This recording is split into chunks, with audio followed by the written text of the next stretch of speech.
The Guest in the Corner Suite. The Grand Novara Hotel stood tall in the heart of Manhattan, its glass walls reflecting the city's chaos and elegance in equal measure. With five-star service, a staff trained to perfection, and guests from across the world, it was a place where languages mixed like spices in a rich stew. But that morning, everything fell silent in the lobby. A man stepped through the golden doors. He was tall, dressed in flowing white robes, a keffiyeh wrapped around his head, held by a black agal. His skin was warm bronze, his beard perfectly shaped, his eyes deep and unreadable. The concierge looked up and smiled politely. "Welcome to Grand Novara, sir," he said. "May I have your—" The man said something in Arabic. His voice was soft but commanding. The concierge blinked. I'm sorry, sir. Could you repeat that? English?" The man tried again, slower this time, still Arabic. The words flowed like poetry, but not a soul around him understood. The front desk manager stepped in. "Sir, do you have a reservation?" Again Arabic. The man pointed at his phone, then at the sign behind the desk. The staff exchanged confused glances. Whispers started to float. "Do we have anyone who speaks Arabic?" "No, I don't think so. Try Google Translate." But the man didn't look angry. He looked patient. His eyes scanned the lobby, observing, judging, or perhaps hoping. Meanwhile, tucked away in the housekeeping corridor stood Amara, a young black woman in a simple hotel uniform. Her hair was wrapped in a bright scarf, her gloves still on from cleaning the 15th floor. She had just come down to clock out when she heard the commotion. She looked up. Her heart skipped. That accent. That language. She stepped forward quietly. "Excuse me," she said to the front desk manager. "May I try?" They looked at her puzzled. "Do you speak Arabic?" the manager asked skeptically. Amara smiled softly and turned to the man. She placed her hand over her chest in respect and greeted him in clear, respectful Arabic. "Assalamu alaikum ya Sayyidi, hal yumkinuni musa'adatak?" "Peace be upon you, sir. May I assist you?" Everything stopped. The man's eyes widened just slightly, but enough to show surprise. He bowed his head gently and responded in his native tongue. Amara nodded as he spoke, listening carefully. When he finished, she turned to the front desk. "His name is Sheikh Zahir Al-Najjar. He's from Abu Dhabi. He booked the presidential suite under his assistant's name. He arrived early because his assistant's flight was delayed." A hush fell over the lobby. Suddenly everyone moved with urgency. "Get the keys to the presidential suite. Bring up his luggage. Call room service." The entire hotel seemed to wake up, but Zahir didn't move. He was still watching Amara. "You speak Arabic so well," he said to her. "Where did you learn it?" Amara bowed her head. "My father taught me. He worked in Jordan as a teacher for 10 years. He raised me with the language." Zahir gave a small smile. "Your father raised you well." As the staff scrambled, Amara gently escorted the billionaire to the elevator. Her badge still said housekeeping, but in that moment, she was the most important person in the building. Later that day, word had spread throughout the hotel. The billionaire Arab man had spoken, and only the maid understood him. Everyone had questions. Who was this man? Why was he here? And what did he see in her? Zahir's suite overlooked the skyline. Floor-to-ceiling windows, silk sheets, and hand-carved furniture from Italy. But he stood near the window, deep in thought. A knock came at the door. It was Amara, holding a tray of tea. "I brought you some Moroccan mint tea," she said in Arabic. "I thought you might like it." He turned slowly, then smiled. "Would you join me?" She blinked. "Sir? You understood me when no one else did. That deserves more than a thank you." She hesitated, then nodded. She hesitated, then nodded. They sat in silence for a moment, sipping tea and watching the city move far below them. "You speak with grace," Zahir said, "but I see tiredness in your eyes." Amara chuckled quietly. "I work long hours." "You're too sharp to be changing linens." She shrugged. "Life doesn't always offer choices. Sometimes you take what keeps your family fed." Zahir looked out the window again. "I lost my mother when I was 10, he said softly. "She cleaned offices at night to pay for my school. She used to come home smelling like chemicals and cheap soap, but she never complained. Amara looked at him, surprised. For a man with so much power, there was softness in his voice, pain even. I was lucky, he continued. I inherited my father's company, but everything I have, every breath of success, was built on my mother's tired feet. The silence that followed was deep and full of meaning. Would you like to work for me directly? He asked suddenly. She blinked. Sir? You speak Arabic. You're kind, smart, brave enough to step in when everyone else hesitated. I need someone like that, not just at a hotel desk. Amara's heart raced. I don't know what to say. Say yes, he smiled, and let your story begin. Whispers behind marble walls. The next morning, the Grand Novara Hotel buzzed like a hive. From the polished marble floors to the crystal chandeliers overhead, whispers traveled like wildfire. But they weren't about celebrity guests or scandalous room service mistakes. No, they were about Amara, the maid who had spoken to the billionaire Arab guest in flawless Arabic, and who now, they said, might be working for him directly. I saw her walking next to him last night, whispered Rosa from the front desk. No way, she's just a maid, said Brian the bellboy.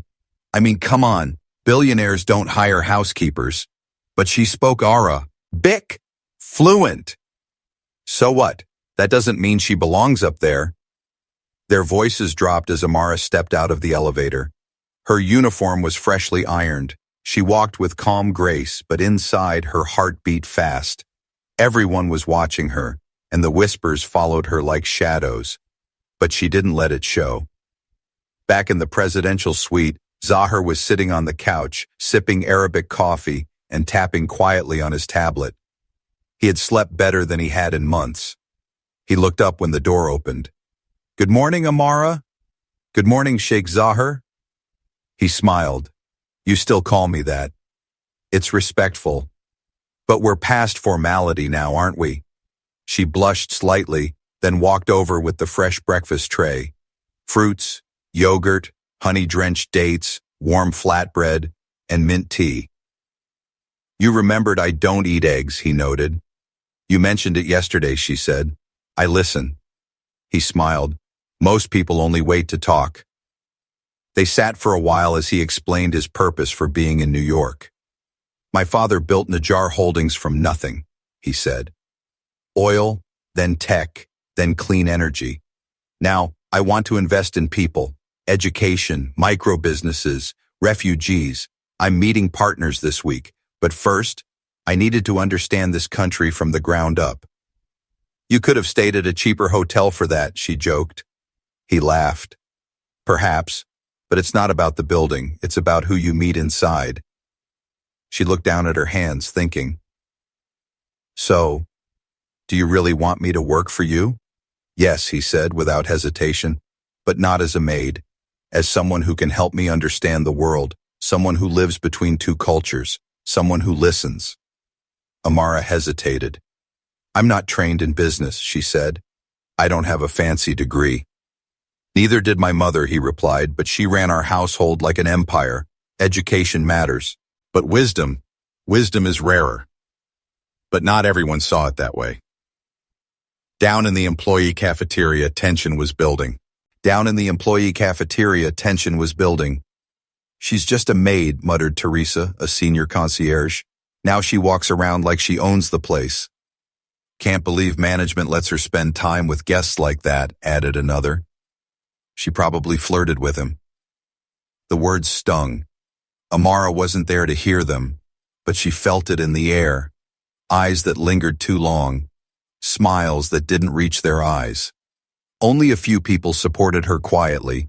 Mr. Henry from security, who had watched her work hard for 2 years, and Anna, a young server who once cried after spilling soup and Amara had helped clean it up. But support was silent.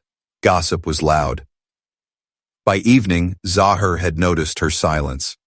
You're quiet today, he said. Amara hesitated. People are talking. About us? About me? That I'm overstepping? That I don't belong? He looked out the window for a long time. Then he said, "Do you want to hear a story?" She nodded. When I was 14, I visited Paris with my father. I went to a store, just a small one, and the shopkeeper wouldn't speak to me. He looked at my skin, my robes, and said, "Go back to your tent." I didn't even know what that meant. I was born in a palace. Amara's eyes widened. "I cried," he said. "But my father," he smiled, and he said, "Son, if a lion listens to sheep, he will starve." He looked at her. "Don't starve, Amara." Tears welled up in her eyes. "I don't know why this matters so much to me," she said. "Because it does," he replied. "Because you've worked hard. Because being seen, truly seen, is a rare gift. And once you taste it, you'll never forget." The next morning, something changed. A private car waited outside for Amara, not a limo, just a clean black sedan. The driver handed her a sealed envelope. Inside was a formal offer from Najjar Holdings. Position, Cultural Liaison Assistant, salary, triple what she earned now. Location, New York and Abu Dhabi. Benefits, full. But most shocking was the last line. "Because you listened, I want you to lead. Zahir al-Najjar." Her hands trembled. In the coming days, the whispers grew louder. Some called her lucky, others called her fake. But Amara didn't listen. She began training during her free hours, learning business terms, practicing formal emails, studying the history of Najjar Holdings. She knew this wasn't just about one man. It was about every girl who had ever been told she wasn't enough, every housekeeper who went unnoticed, every woman who carried two languages in her mouth and wasn't sure which world she belonged to. On the 7th day, she walked into the hotel in a new uniform.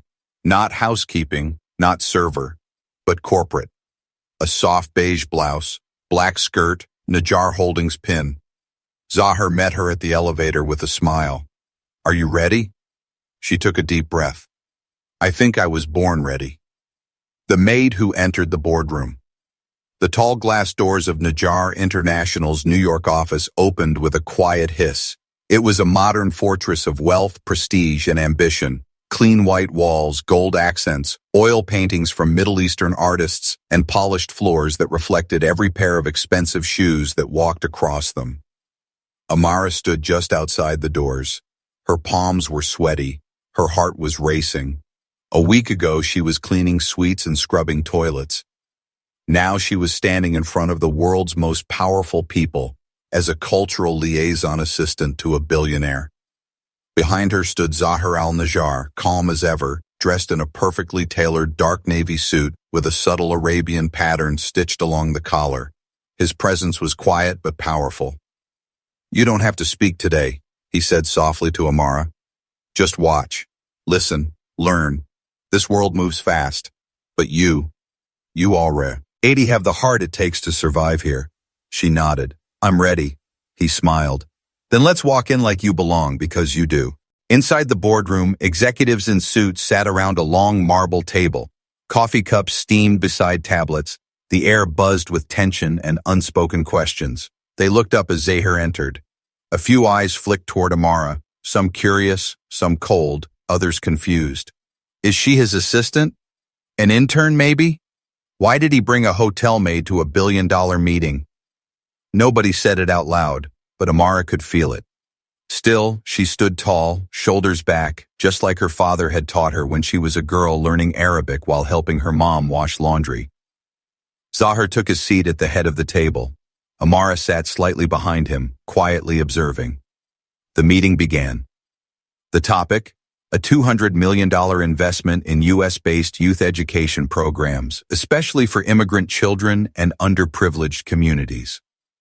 One executive spoke first.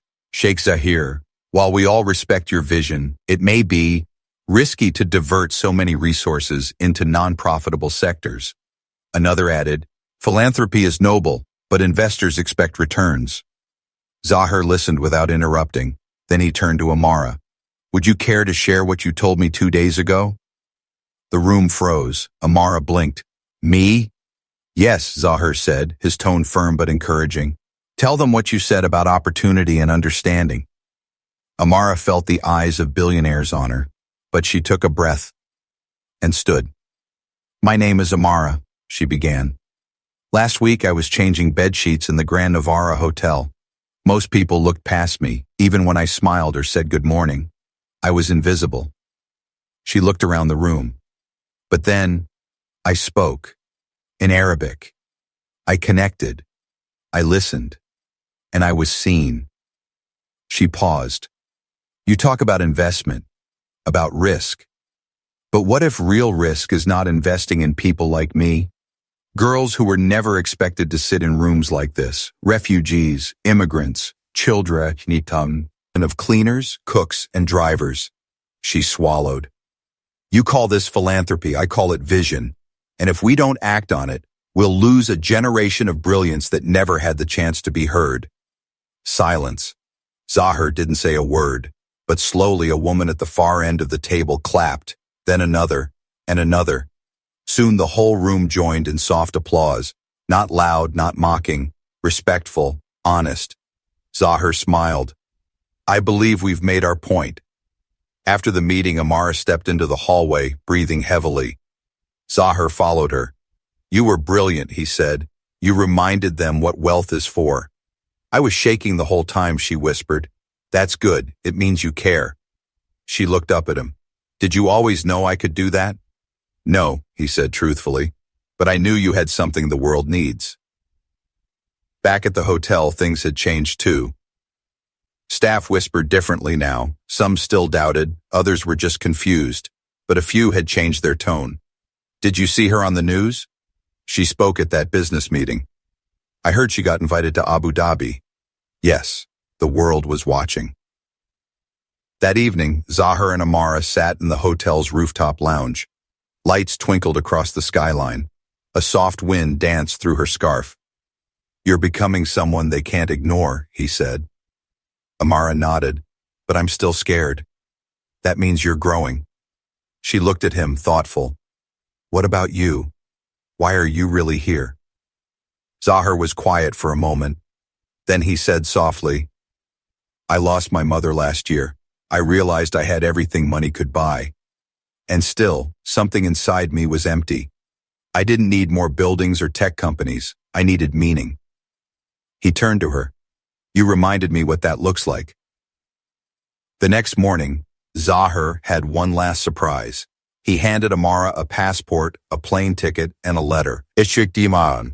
Hat is this? She asked.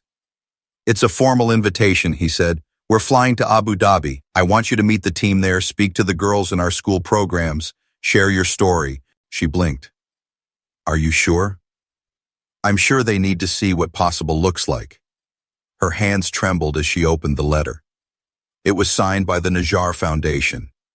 You are no longer a maid. You are a mentor. Welcome to your future. The journey to the desert sky. Amara had never flown first class before. As the Emirates A380 soared into the sky, she sat by the window, her eyes wide with wonder. The seat turned into a bed. The screen was larger than her TV at home. A flight attendant brought her dates, Arabic coffee, and a warm smile. But none of it compared to the view outside. The clouds below looked like soft cotton stretching to the edge of the world. The sky was endless, golden with morning light. Zahir sat beside her, calm as always, reading a book in Arabic. She looked over at him. I still don't know how this is my life, she whispered. He smiled gently without looking up. Because you earned it. She chuckled softly. I used to scrub bathrooms and sing songs to myself just to stay sane. You weren't singing to stay sane, he said, finally closing his book. You were preparing your voice. They landed in Abu Dhabi just after sunset. Warm desert winds kissed her skin as she stepped off the plane. The airport sparkled like a palace, and waiting outside was a convoy of luxury cars. But Zahir only entered the middle car, and he opened the door for Amara himself. You're not just my guest here, he said. You're a voice the world needs to hear. As the car sped down a smooth highway lined with palm trees and glowing street lamps, Amara stared out at the desert. She had only seen sand in children's books. Now it stretched for miles, golden and silent, like the earth had secrets only the brave could hear. The next morning, Amara stood on the balcony of her guest suite in the Najjar family palace. Yes, palace. White marble floors, gold accentes, de pillars, fountains that sang like music, and gardens that bloomed even under the desert sun. But what touched her most wasn't the luxury. It was the kindness. Every staff member greeted her with warmth and respect. No one asked about her past. They only listened to her present. Later that day, she was invited to the Najjar Girls' School, a non-profit founded by Zahir's late mother. Young girls in uniform sat in neat rows, eyes shining with curiosity. Amara stood on stage, a microphone in her hand, her heart pounding. She glanced at Zahir, who stood in the back of the room, arms crossed, nodding gently. So she spoke. 5 weeks ago, I was a hotel maid in New York, she began. People walked past me every day and never asked my name. But then one person did. He heard me, and that changed everything. She told them about her childhood, her father teaching her Arabic after work, about her mother, who braided her hair before long shifts, about the night she cried quietly, wondering if her life would ever mean more. And then she said this: "Today I stand in front of you, not because I am lucky, but because I never gave up, and neither should you." The room erupted in applause. Some girls cried, and in the back Zahir wiped a single tear from his eye. That evening, at a formal dinner with Zahir's board members, dignitaries, and family, Amara was introduced as the voice of the Najjar vision. She wore a flowing dress of emerald silk, a gift from Zahir's younger sister, Layan. Her hair was wrapped in a golden scarf. Around her neck hung a pendant with an Arabic inscription, a Rahma Kuwa, kindness is power. The guests were stunned by her story, not just because of what she had overcome, but how she carried herself now. Humble, strong, still grounded, still Amara. But not all were pleased. In the shadows of the gala, a man in a dark suit watched with narrowed eyes. Khalid bin Musa, an old investor and board member, whispered to another guest. "She's clever, yes," he said, "but she doesn't belong here." "She's changing the story," the guest replied. "That's exactly what scares me," Khalid muttered. The next day, Amara attended a strategy meeting with Najjar Holdings' top thinkers. She expected to be a listener, but Zahir surprised her. "Today, Amara will lead the opening remarks," he said. A few men in suits exchanged uncomfortable glances. Still, she stood. She spoke clearly.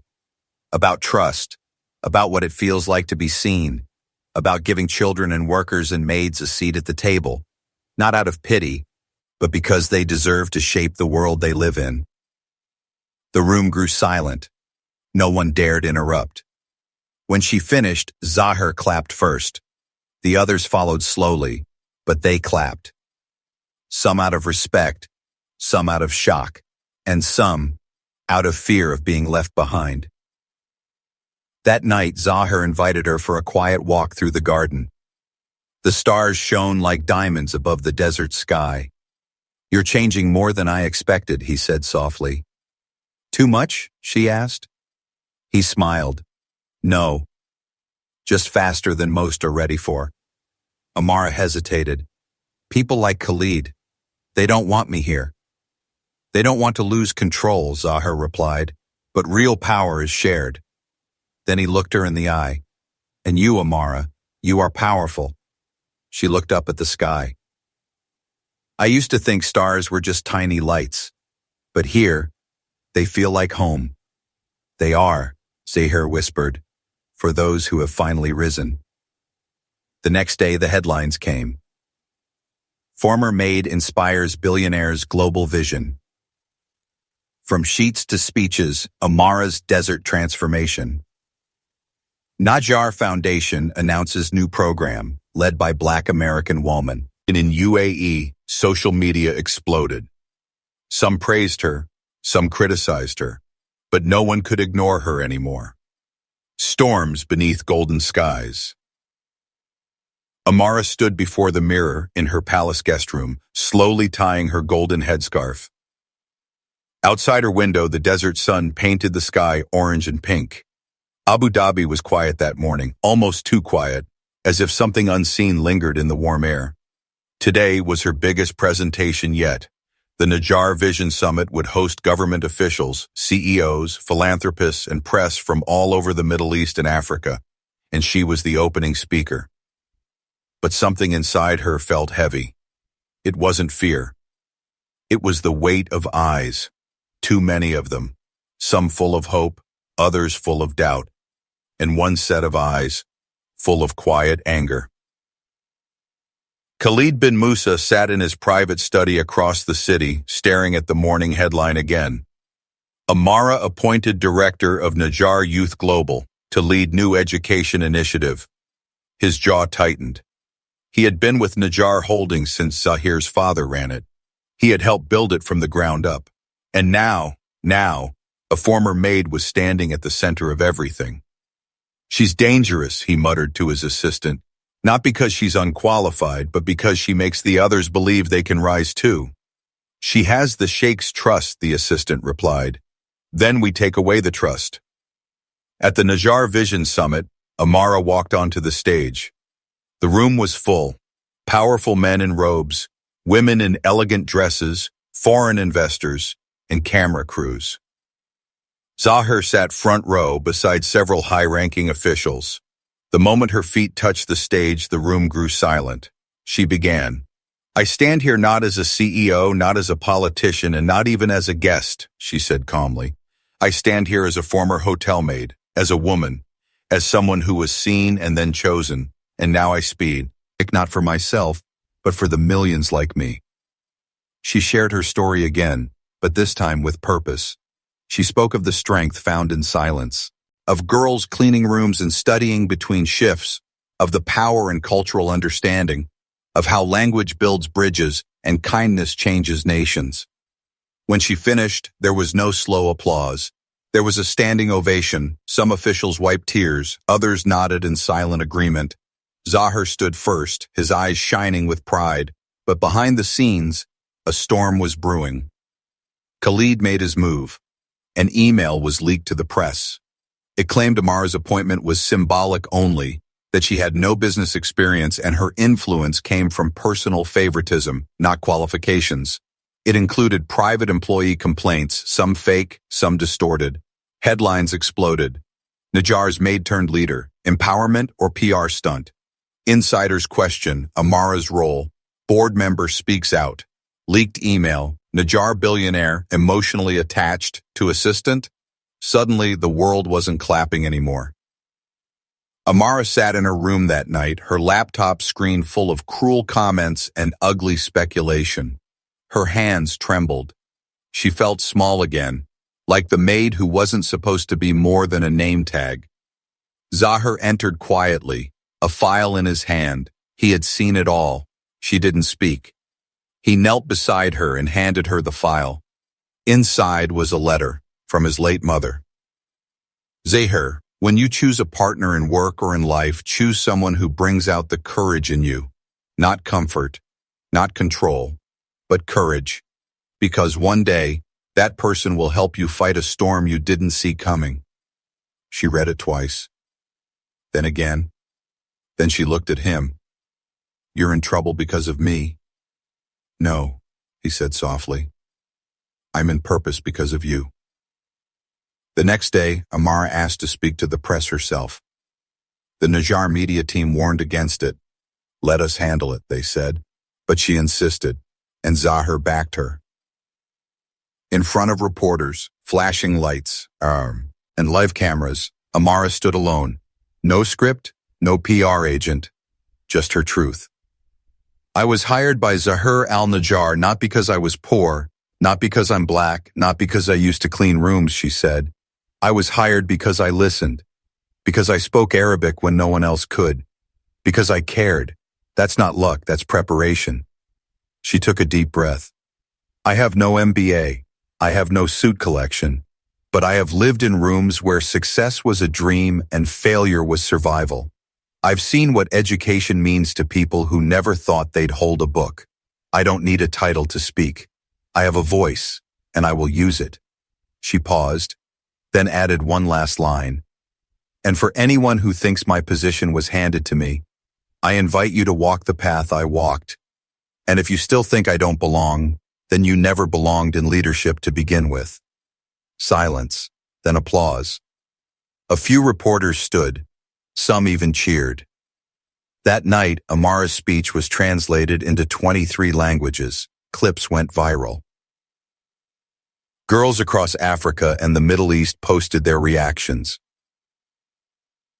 "We see you" trended for 24 hours. And somewhere in the quiet shadows of his study, Khalid bin Musa's phone buzzed with silence. His allies stopped answering. The old world was fading. And the new voice, Amara's voice, had taken root. In the palace garden later that evening, Amara and Zahir walked slowly beneath the stars. "Everything's changing," she whispered. "Yes," he said, "because you changed it." She turned to him. "What if they keep coming after me?" He smiled. "Then you'll keep speaking louder." The final promise. The Grand Novara Hotel lobby hadn't changed. Same marble floors, same golden chandeliers, same scent of lemon polish and fresh roses. But everything felt different. Because Amara had returned, not as a maid, not even as a guest, but as a global figure, a leader, a voice. And so he was walking back through the doors that once barely noticed her. Staff members paused in mid-task. Some gasped, others whispered. One maid dropped her feather duster when she saw Amara step inside, dressed in a navy blue business suit with golden embroidery around the sleeves, an elegant nod to her roots. Her headscarf was wrapped in soft silver silk, and on her lapel glinted the Najjar Foundation pin. By her side walked Zahir al-Najjar, dressed simply in a tailored cream suit. Together, they were no longer just guest and staff.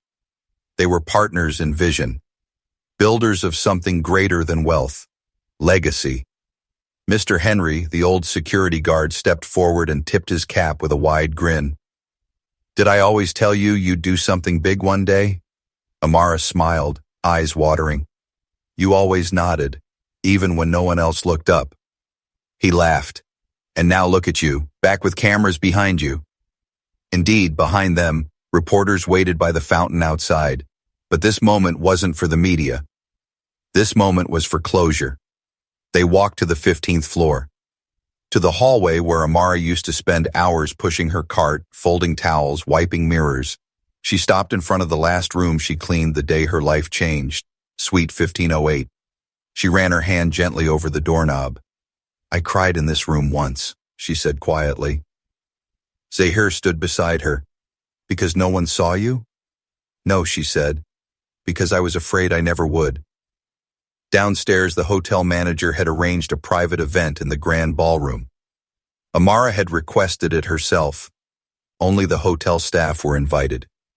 Housekeepers, laundry workers, cooks, bellhops, concierges, the invisible people, the ones whose names weren't on signs, but without whom the building would fall apart. Amara stepped on stage as they all took their seats. She held the mic gently, then said softly, "My name is Amara." Many clapped already, recognizing her instantly. "Not long ago I was one of you. I folded sheets, changed bins, scrubbed bathrooms, and I know how tired your feet get. I know how badly you wish someone would say thank you." She looked around the room. "I'm here today to say it. Thank you. You kept this place beautiful while the world looked away." She paused. "I also came to make you a promise." She pulled a document from her bag. "This is a grant, fully funded by the Najjar Foundation. It will cover language classes, business training, and education programs for hotel staff who want to grow but never had the chance." Gasps filled the room. Tears welled up in eyes. "This place changed my life," Amara continued, "and now I want it to change yours." The applause was thunderous, but it wasn't just noise. It was release. It was hope. After the event, Amara walked slowly through the staff hallway. She stopped at a janitor's closet, opened it, and smiled. There on the inside wall was a message she had carved long ago with a broken pen. "Don't let this be the end. Keep dreaming." Zahir stepped beside her. You wrote that? She nodded. The day before you arrived. He smiled. Seems like someone upstairs was already listening. That night, Amara sat on the hotel rooftop with Zahir. The city sparkled below.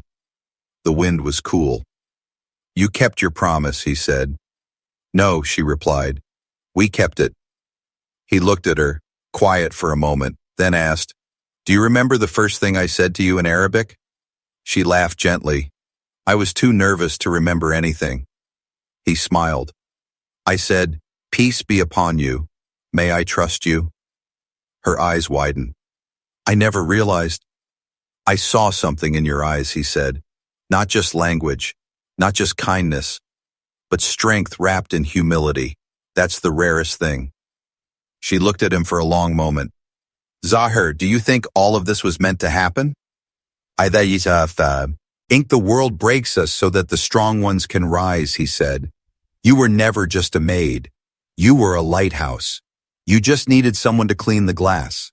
I think the world breaks us so that the strong ones can rise, he said. You were never just a maid. You were a lighthouse.